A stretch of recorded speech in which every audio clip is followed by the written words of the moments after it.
Guys, papunta ngayon ako sa bahay o sa boarding house ni ate. Ako ay naglalakad-lakad lang. Kasi ang ganda ng view.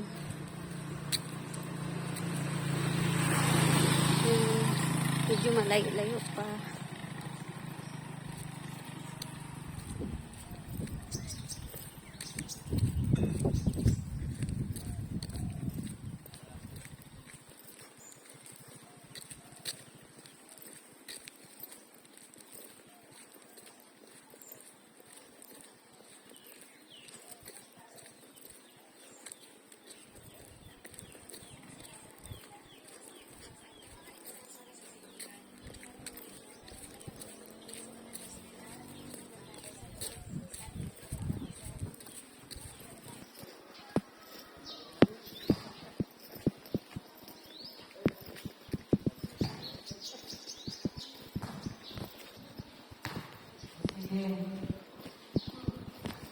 Guys, nakikita ko na yung dagat.